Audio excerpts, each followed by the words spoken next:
एक छोटे से कस्बे में गुलजारी नाम का व्यक्ति रहता था। गुलजारी स्वभाव से बेहद दयालु, ईमानदार और मददगार था। जिसने भी उसके साथ काम किया, उसने उसकी अच्छाई की मिसाल दी। गुलजारी एक छोटी सी किराने की दुकान चलाता था, जिसका नाम था ईमानदारी मेरी पहचान। नाम के अनुरूप वह हर एक सौदे में ईमानदारी रखता था।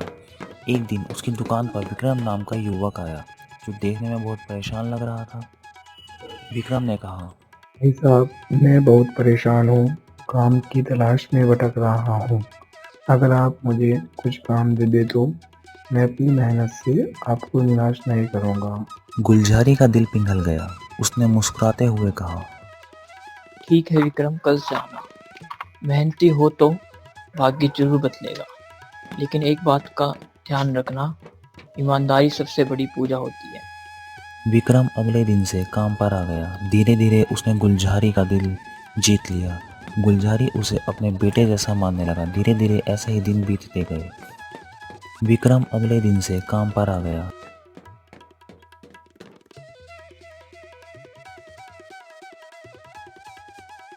धीरे धीरे उसने गुलजारी का दिल जीत लिया।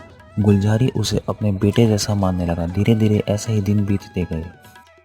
एक दिन गुलजारी खाना खाते हुए अपनी पत्नी से बोला, मैं सोच रहा हूँ अब दुकान का कुछ जिम्मा विक्रम को भी दे दूँ, ताकि उसे अनुभव मिले।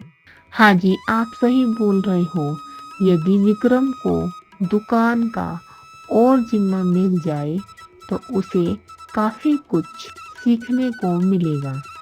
इस तरह आपको भी थोड़ा आराम मिल जाएगा। इस तरह गुलजारी ने दुकान की कुछ और जिम्मेदारी विक्रम को दे दी। समय बीतता गया। एक दिन गुलजारी अपना बही खाता देखता है। अरे ऐसा कैसे हो सकता है? मैं तो सारा लेन देन सही से करता हूँ, फिर ऐसे कैसे हो सकता है? हिसाब में ये गड़बड़ी कैसे हो रही है? लेकिन समय बीतने के साथ दुकान की गिनती बहुत ज़्यादा गड़बड़ होने लगी। पैसे कम पड़ने लगे। गुलजारी ये सारी बातें अपनी पत्नी को बताता है। मैं सारा लेन देन ठीक से रखता हूँ, फिर भी हिसाब में गड़बड़ी आ रही है। अजी, मुझे तो ऐसा लगता है ये सब गड़बड़ विक्रम कर रहा है, क्योंकि दुकान पर आप और विक्रम रहते हो। आप ऐसा करोगे नहीं। गड़बड़ी के बारे में गुलजारी विक्रम को बताता है, तो इस पर विक्रम कहता है कि मालिक, ग्राहक उधार ले गया था। कुछ सामान खराब हो गया। शायद कैलकुलेशन में गलती हो गई। गुलजारी ने फिर भी विक्रम पर से भरोसा नहीं तोड़ा। वह सोचता है शायद लड़के पर हालात का असर है, लेकिन मुझे शक नहीं करना चाहिए। एक रात गुलजारी देखता है। अरे ये विक्रम इस समय इस तरह छिप कर कहाँ जा रहा है? मुझे देखना चाहिए। तभी गुलजारी विक्रम का पीछा करता है और देखता है कि विक्रम उसी चोरी के पैसों से पास ही दुकान में नया सौदा कर रहा है। गुलजारी चुपचाप वहां पहुंचा और सब अपनी आंखों से देखने लगा। देखो भाई, ये दुकान पूरे 10 लाख की है, पर तुम जानने वाले हो, इसलिए मैं तुम्हें ये 8 लाख में दे रहा हूँ। चलो ठीक है, ये लो अपने 8 लाख रुपए।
इतने में गुलजारी वहीं पर आ जाता है, जो पास में ही खड़ा होकर सारी बातें सुन रहा था।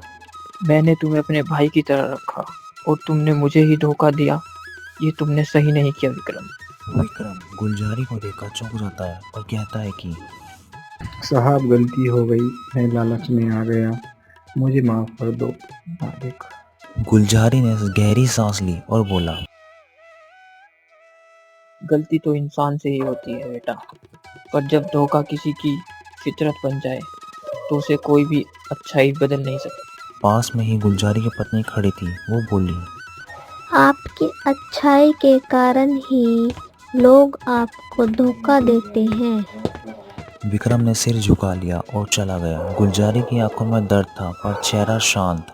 वह बोला, अब मैं दूसरों पर शक नहीं करूंगा, पर आंखें बंद भी नहीं रखूंगा। अच्छाई मेरी पहचान है और समझदारी मेरा कवच। समय बीत गया, दुकान फिर से चल पड़ी।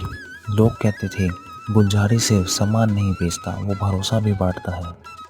इस कहानी से हमें यह सीख मिलती है कि किसी के साथ कितना भी अच्छा व्यवहार कर लो, अगर उसकी फितरत धोखा देने की है तो वो एक ना एक दिन ज़रूर धोखा देगा। लेकिन तुम्हारी अच्छाई कभी कम नहीं होनी चाहिए। बस अच्छाई के साथ समझदारी रखो।